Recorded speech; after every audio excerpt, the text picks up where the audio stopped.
नमस्कार मंडळी, स्वागत आहे. आज आपण अशा एका कायद्याबद्दल बोलणार आहोत जो आपल्या सगळ्यांच्याच आयुष्याशी जोडलेला आहे. का? कारण आपण सगळेच जण ग्राहक आहोत, नाही का? आणि म्हणूनच आपले हक्क काय आहेत हे जाणून घेणं खूप महत्वाचं आहे. जरा विचार करा, असं आपल्यापैकी बऱ्याच जणांसोबत कधी ना कधी घडलं असेल, बरोबर? बाजारात गेल्यावर आपल्याला कोणीतरी फसवल्यासारखं वाटतं. पण एक ग्राहक म्हणून असं शोषण होऊ नये यासाठीच आज आपण हे सगळं सविस्तरपणे समजून घेणार आहोत. आजच्या या चर्चेत आपण 5 महत्त्वाचे टप्पे पाहणार आहोत. सगळ्यात आधी आपल्याला संरक्षणाची गरजच का आहे, त्यानंतर कायदा आपली ढाल कसा बनतो ते बघू, मग आपले हक्क, जी आपली खरी शक्ती आहे, ते समजून घेऊ. पुढे न्याय मिळवण्यासाठीची रचना काय आहे आणि सगळ्यात शेवटी तक्रार कशी करायची याची सोपी पद्धत. चला तर मग सुरुवात करूया. तर पहिला मुद्दा, आपल्याला संरक्षणाची गरज का आहे याचं साधा सरळ उत्तर आहे की बाजारात उत्पादक आणि व्यापाऱ्यांकडून ग्राहकांचं शोषण होऊ नये. हीच यामागची मूळ कल्पना आहे. आणि लक्षात घ्या, ही काही छोटी गोष्ट नाहीये. ग्राहकांचं हित जपणं इतकं महत्त्वाचं आहे की कायद्याने आपल्याला खास हक्क दिले आहेत. म्हणजे फक्त एक चांगलं तत्व नाही, तर एक कायदेशीर हमी आहे. बरं, मग यावर उपाय काय? तर तो उपाय आहे ग्राहक संरक्षण कायदा. आणि हा फक्त नावापुरता कायदा नाहीये, ही अक्षरशः प्रत्येक ग्राहकासाठी एक शक्तिशाली ढाल आहे. पण एक गोष्ट लक्षात ठेवली पाहिजे, ही ढाल काही एका रात्रीत तयार झालेली नाहीये. यामागे अनेक वर्षांचा संघर्ष आहे. लोकांच्या चळवळी आहेत.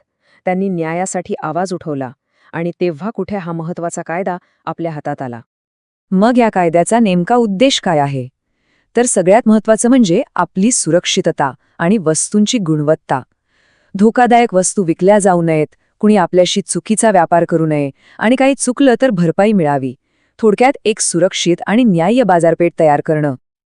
आता येतोय सगळ्यात महत्त्वाचा भाग. कारण हा कायदा आपल्याला फक्त एक खरेदीदार नाही, तर एक शक्तिशाली, एक सक्षम व्यक्ती बनवतो. आणि ही शक्ती येते आपल्या हक्कांमधून. सगळ्यात पहिला आणि मूलभूत हक्क संरक्षणाचा. म्हणजे काय? तर आपण विकत घेतलेली कोणतीही गोष्ट आपल्या जीवाला किंवा मालमत्तेला धोकादायक नसावी. साधा आणि सरळ आहे. त्यानंतर येतो माहितीचा अधिकार. आपण जी वस्तू घेतोय तिच्याबद्दल सगळं काही जाणून घेण्याचा हक्क आपल्याला आहे. तिची क्वालिटी काय, किंमत किती, ती शुद्ध आहे की नाही, म्हणजे आपल्याला कोणीही अंधारात ठेवू शकत नाही. पुढे आहे निवडीचा हक्क. म्हणजे बाजारात एकाच वस्तूचे अनेक पर्याय उपलब्ध असले पाहिजेत. मक्तेदारी नको, जेणेकरून आपण आपल्या बजेटमध्ये आणि गरजेनुसार सर्वोत्तम वस्तू निवडू शकू. आणि हा तर अत्यंत महत्त्वाचा हक्क, निवारणाचा अधिकार. म्हणजे समजा आपल्यासोबत काही चुकीचं घडलंच, आपली फसवणूक झालीच, तर गप्प बसायचं नाही. न्याय मागण्याचा आणि त्या अन्यायाविरुद्ध लढण्याचा आपल्याला पूर्ण अधिकार आहे. आणि शेवटचा पण तितकाच महत्त्वाचा हक्क, तो म्हणजे ग्राहक शिक्षणाचा अधिकार.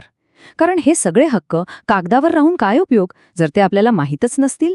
म्हणून आपले हक्क काय आहेत हे जाणून घेणं हे सुद्धा आपला एक हक्क आहे.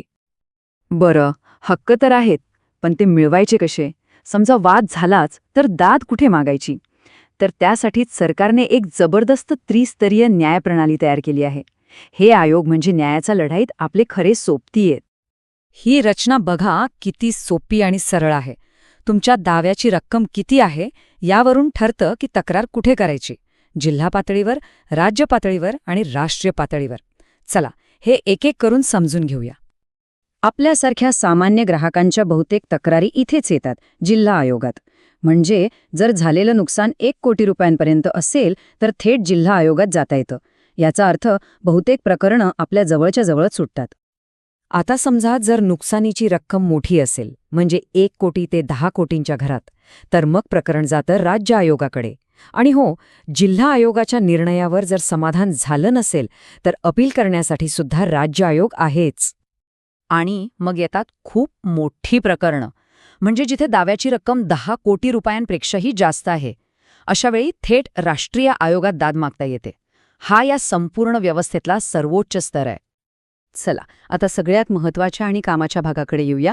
हे सगळं तर ठीक आहे, पण समजा आपल्या सोबतच काही चुकीचं घडलं तर नक्की करायचं काय? तक्रार कशी करायची? ही प्रक्रिया खूप सोपी ठेवली आहे बघा. एक साध्या कागदावर हाताने किंवा टाईप करून तक्रार लिहायची. त्यात आपलं नाव, पत्ता, फोन नंबर, ज्याच्या विरुद्ध तक्रार आहे त्याचं नाव, नेमकं काय घडलं आणि आपल्याला काय भरपाई हवी आहे हे स्पष्ट लिहायचं. आणि सगळ्यात महत्त्वाचं, बिलाची किंवा पावतीची एक कॉपी जोडायची. बस एवढंच. आणि या प्रक्रियेची सगळ्यात चांगली गोष्ट म्हणजे ती मुद्दाम सोपी ठेवली आहे. बघा, वकील लावायची गरज नाहीये. कुठली स्टॅम्प ड्युटी किंवा मोठी फी नाही. फक्त एक स्पष्ट तक्रार आणि तुमच्याकडे असलेलं बिल किंवा पावती. बाकी काही नको. हे वाक्य ऐका. ग्राहक स्वतः केस लढवू शकतो. हेच या कायद्याचं खरं सौंदर्य आहे, नाही का? सामान्य माणसाला सक्षम बनवणं, त्याला स्वतःची बाजू मांडण्याची संधी देणं, हे खरंच खूप मोठं आहे. तर आज आपण पाहिलं की एक ग्राहक म्हणून आपले हक्क काय आहेत आणि ते मिळवण्यासाठीचा मार्ग काय आहे. आता जाता जाता एक प्रश्न मनात येतो. हे सगळं जाणून घेतल्यावर खरंच बाजारात खरेदी करताना आपल्या दृष्टिकोनात काही बदल होईल का? आपण एक अधिक जागरूक आणि एक अधिक सक्षम ग्राहक म्हणून वावरू का? यावर विचार करायलाच हवा.